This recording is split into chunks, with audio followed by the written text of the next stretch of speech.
अरे यार मैं चाह रहा था कि मेरी जो वीडियो है वो बने ऐसे कि मैं ज़रा इस तरफ फेस करूं, बिकॉज इस तरफ क्या है, इस तरफ हमारे पास ये सारा सारा पानी है, पानी के साथ हमारे पास क्या है, ये बुर्ज खलीफा है। ओ तो दिखकर जा रहे हैं, ठीक है। एंड यहाँ पर जो है मैं बनाऊँ, लेकिन यहाँ पर एक तो गर्मी बहुत है और ऊपर से यहाँ पर जो है ना बनाने का भी फायदा भी कोई नहीं है। मुझे बात कुछ ऐसा है कि अगर आप लोग भी चाहते हैं कि आप लोग दुबई आए और मेरी तरह आप लोग ट्रैवल कर रहे हैं फ्रॉम पाकिस्तान या from any country to another country other than Dubai, और आप चाहते हैं कि यार मेरा दुबई में स्टे है और मैं उसको यूटिलाइज़ करूँ, एंड यूटिलाइज़ करने के बाद मैं जो है ना यहाँ पर आकर घूमूँ फिरूँ, और अगर आपका स्टे जो है वो 8 घंटे से ज़्यादा है, like if you have 8 hours, like more than 8 hours stay है आपका दुबई के अंदर, so you can apply for transit visa as I did. सो उसके लिए आपको कुछ नहीं चाहिए सर, सिर्फ आपको चाहिए है अपनी टिकट एंड अपने जो है वो वीज़ाज़ एंड अपना passport, and there is some money जो कि आपको देनी पड़ेगी। लाइक मुख्तलिफ एयरलाइंस हैं तो मुख्तलिफ जो है ना वो चार्जेस करती हैं। फ़्लाई दुबई है, मैं फ़्लाई दुबई से आया हूँ, उसके अलग चार्जेस हैं, लाइक $20 बोलते हैं, लेकिन लेते वो $30 तक हैं। देन उसके बाद हमारे पास एमिरेट्स है, एमिरेट्स तो कहती है, क्लेम करती है कि ज़ीरो है, but not zero, it is like हाँ, फिर भी वो $10-15 जो है वो ले लेते हैं। देन हमारे पास आती है इतिहाद एयरवेज़। अच्छा, इतिहाद एयरवेज़ का बात ये है कि अगर वो आप जा रहे हो अबू धाबी, तो आपने क्या करना है, अगर आप अबू धाबी जा रहे हो तो आपने उन्हीं की साइड पर, इतिहाद की साइड पर जाना है, और इतिहाद की साइड पर ही जाकर आपने सिर्फ वहाँ पर अपने पासपोर्ट और अपने जो बोर्डिंग पास है, वो बोर्डिंग पास नहीं, टिकट आपने अपलोड कर देनी है। जैसे अपलोड करेंगे आपको विदिन 48 आवर्स आपकी जो है वो वीज़ा आपका आ जाएगा। वो फ्री ऑफ कॉस्ट होता है, लेकिन उसकी शर्त ये है कि अगर आप अबू धाबी ट्रैवल कर रहे हो और अबू धाबी से ही आपकी नेक्स्ट फ़्लाइट है, ये कंपल्सरी है बस। ये नहीं है कि आपकी जो फ्लाइट है वो इतिहाद की हो या कोई और हो, नहीं।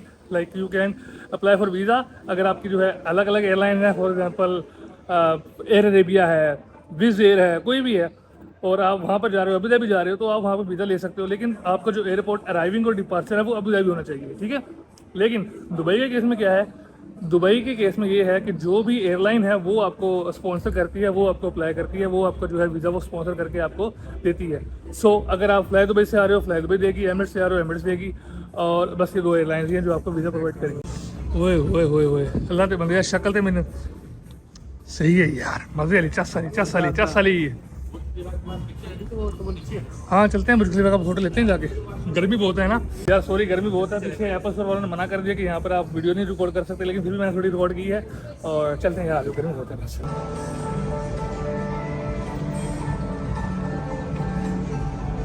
तो यार अभी जो वीडियो बन रही है, ये बन रही है 15 प्रो मैक्स से, 15 प्रो मैक्स से, और 4K 60 FPS में वीडियो बना रहा हूँ मैं। एंड देख लेते हैं कैसा रिजल्ट है। अवेलेबल है नहीं यहाँ पर, अगर होता तो ले लेते, बिकॉज मैंने जो चेक किया है तो 22 नवंबर, लाइक 22 नवंबर की जो डेट मिल रही है, 22 नवंबर तक कौन रुके, कहाँ रुके, कैसे रुके यार, ये तो पॉसिबल नहीं ना है, इसलिए बस क्या करें।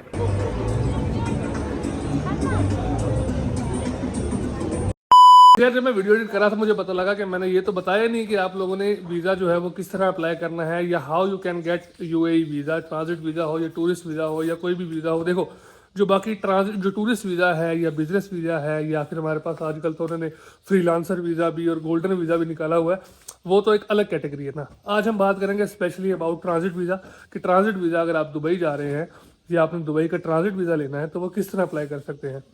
ट्रांजिट वीज़ा का मतलब होता है बेसिकली कि आप जा तो किसी और मुल्क रहे हैं। फॉर एग्जांपल मैं पाकिस्तान से किर्गिस्तान आया, पाकिस्तान से मैं जा रहा हूँ कतर, पाकिस्तान से मैं जा रहा हूँ रशिया, पाकिस्तान से मैं कहीं भी जा रहा हूँ, या सिमिलरली मैं किसी और मुल्क से, किसी और कंट्री से पाकिस्तान वापस आ रहा हूँ। मैं जी अमेरिका से वापस आ रहा हूँ पाकिस्तान, अमेरिका तो खैर के लिए तो वीज़ा आपको चाहिए नहीं फिर वो तो मैं भूल गया।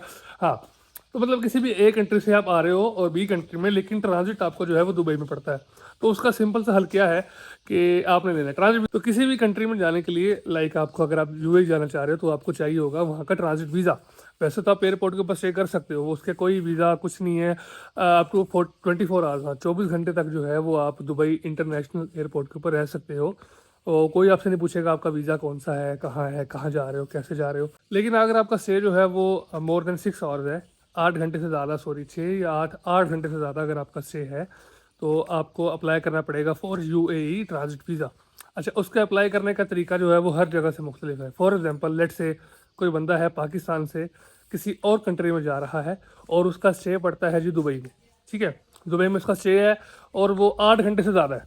लेट से फैसलाबाद से आप लोग जा रहे हो, किर्गिस्तान आ रहे हो, आपका 8 घंटे से ज़्यादा स्टे है, तो अब आप कहते हो यार मैंने बाहर जाना है। अब डिपेंड करेगा आप कौन सी एयरलाइन से आ रहे हो। आपके पास जो एयरलाइन है, बेसिकली वीज़ा आपको 2 एयरलाइन में देना है, नहीं 3 है, Emirates, Etihad and Fly Dubai. ठीक है, ये 3 एयरलाइन ने आपको वीज़ा प्रोवाइड करना है। अब जो इतिहाद है उसके अंदर एयर ब्लू भी आ जाती है, सॉरी एयर अरेबिया भी आ जाती है, वो ज़रा बात आप ध्यान में रखना। ठीक है, अब होता क्या है कि अगर आप लोग जा रहे हो फ्लाई दुबई से या एमिरेट्स से, तो आपने क्या करना है, सिंपली आपने उनकी जो सर्विस है उनको कॉल करना है, जो उनकी कॉल सेंटर होते हैं उनको आपने कॉल करनी है, उनको आपने बोलना है कि भाई मैं फैसलाबाद से फ्लाई कर रहा हूँ और मैं फ़लाँ कंट्री जाऊँगा एंड मेरा ट्रांजिट जो है वो दुबई में है और मुझे वहाँ का वीज़ा चाहिए। तो वो क्या करेंगे, वो आपको एक ईमेल प्रोवाइड करेंगे जो कि हर शहर की अलग है। मुल्तान की अलग है, फैसलाबाद की अलग है, कराची की अलग है, सियालकोट की अलग है। ठीक है, यहाँ से फ्लाई दुबई ऑपरेट करती है। तो वो आपको एक ईमेल प्रोवाइड करेंगे, आपने उस ईमेल के ऊपर अपना टिकट, अपना पासपोर्ट एंड अपने जो डॉक्यूमेंट्स हैं वो अप्लाई कर देने हैं। डॉक्यूमेंट कौन कौन से हैं? डॉक्यूमेंट्स कुछ नहीं मांगते आपसे, बेसिकली टिकट मांगते हैं, आपसे पैसे मांगते हैं एंड आपसे वो कहते हैं जी आप अपना बस ये सेंड करें। वीज़ा भी इन सम केसेस वीज़ा मांग लेते हैं और यूनिवर्सिटी का डॉक्यूमेंट मांग लेते हैं बस। अगर आप एज अ स्टूडेंट आ रहे हैं या नेक्स्ट जो है आपका वीज़ा मांग लेते हैं, बस यही कुछ करते हैं और कुछ नहीं करते। मेन चीज़ है जो वो है पैसा, वो आपसे मांगते हैं पैसे। अब जो वैसे अच्छा आवाम कहती है यार कि ट्रांजिट वीज़ा तो फ्री है दुबई का, ट्रांजिट वीज़ा तो फ्री है दुबई का, लेकिन नहीं भाई, इन फ्लाई दुबई केस फ्री नहीं है। $20 लेते हैं, $30 लेते हैं और कुछ कुछ केसेस में जो है वो $40-50 लेते हैं, डिपेंडिंग अपॉन आप कहाँ से फ्लाई कर रहे हो। सेकंड थिंग, आपका एयरपोर्ट कौन सा है वो एक ही बात होगी खैर। एंड सेकंड थिंग कि आपका स्टे कितना है। लाइक अगर आप 2 दिन का वीज़ा लेना चाहते हो तो $20-30, अगर आप 3 दिन का लेना 4 दिन का लेना चाहते हो तो $40-50। जी आपने अप्लाई कर दिया, आपने मेल की उनको, उनका आपको जवाब आ जाएगा विद इन लेट से अगर आप मंडे को कर रहे हो, सुबह सुबह आपने मैसेज किया है, मेल की उनको, तो आपको जो है वो शाम 2 बजे तक जवाब आ जाएगा। आपको अकाउंट नंबर आएगा, आपने अकाउंट के अंदर उनको पैसे सेंड करने हैं and next day like around about 2 और 3 ओ क्लॉक जो है वो आपका वीज़ा आ जाता है। मोस्टली केसेस में मेरे साथ तो ऐसे ही हुआ है कि जिन्हें मैंने वीज़े अप्लाई किए हैं वो सारे के सारे जो है वो ऐसे ही एक दिन के अंदर अंदर जो है वो मुझे मिल गए थे। देन अगर आपके पास है एयर अरेबिया या इतिहाद, ठीक है, इतिहाद की बात करते हैं, एयर अरेबिया की बात हम नहीं करते यहाँ पर। इतिहाद का आपके पास टिकट है जी, आप लोग जा रहे हो, लेकिन इतिहाद का ये होता है वो मोस्टली जो है वो अबू धाबी के से आके जो है वो फ्लाई कराती हैं। तो अगर आपके पास इतिहाद की टिकट है एंड आपका स्टे जो है वो अबू धाबी में है, देन आपको कुछ करने की ज़रूरत नहीं है, आपको पैसे भरने की ज़रूरत नहीं है। आपने सिंपली जाना है इतिहाद की वेबसाइट पर, वहाँ जाओगे आप, वहाँ पर जो है आपको लिखा आ जाएगा वीज़े का, ट्रांजिट वीज़े का ऑप्शन आ जाएगा। आपने क्या करना है, आपने सिंपली जो है वहाँ जाकर अपना बोर्डिंग पास, नहीं बोर्डिंग पास आपके पास है नहीं ना, आपने वहाँ जाकर अपना टिकट इशू डालना है, आपने डिटेल्स अपनी पुट करनी है वहाँ पर, आपने अपना पासपोर्ट नंबर एंड ETC जो है वो शहर वगैरह सारा कुछ आपने एंटर करना है। आपको जो है मेल के थ्रू वो आ जाएगा and I guess about 2 days के अंदर जो है वो आपका वीज़ा आपको मिल जाता है। इतिहाद वाला वो होता है फ्री। अबू धाबी के केस में जो मेन चीज़ है वो ये है कि आपका टू एंड फ्रो जो है वो अबू धाबी से ही हो। फॉर एग्जांपल आप अबू धाबी जाएं और आपकी नेक्स्ट फ्लाइट जो है वो भी अबू धाबी से ही आगे हो, तो आपको 48 आवर्स का फ्री ट्रांजिट वीज़ा मिल जाता है। आप उसको लो, एंजॉय करो, बाहर जाओ, पाका पाका जो मर्जी करो। एमिरेट्स की बारी आती है। एमिरेट्स क्या करती है सर, वो आपसे पैसे तो कोई चार्ज नहीं करती, जो 48 घंटे का वीज़ा होता है 48 आवर्स वाला, लेकिन वो आपसे कहते हैं भाई $10-15 जो है वो हमारी ट्रांजेक्शन फीस है या प्रोसेसिंग फीस है वो जमा करा दो।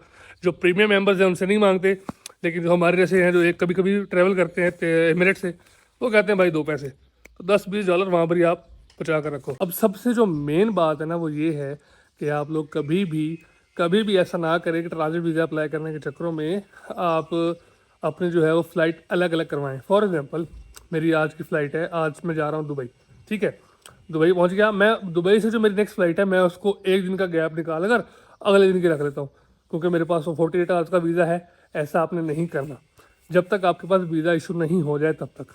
वजह क्या है, उसकी वजह ये है कि सर कुछ सिटीज़ पाकिस्तान में ऐसी हैं जो कि बैन हैं, जिनको वीज़ा नहीं मिलता। लाइक शेखोपुरा डिस्ट्रिक्ट है, उनको वीज़ा नहीं मिलता। गुजरात है, उनको वीज़ा नहीं मिलता, टूरिस्ट वीज़ा। ट्रांजिट वीज़ा फिर मिल जाता है, लेकिन उसकी कन्फर्मेशन नहीं है। जैसे हमारे साथ शैलर था, शैलर को रोक लिया कि भाई आप अपनी तलाशी लो, अपना अपना पासपोर्ट चेक कराओ, वीज़ा चेक कराओ, सारा कुछ कराओ, तो उसको रोक लिया। वो तंग करते हैं इस तरह।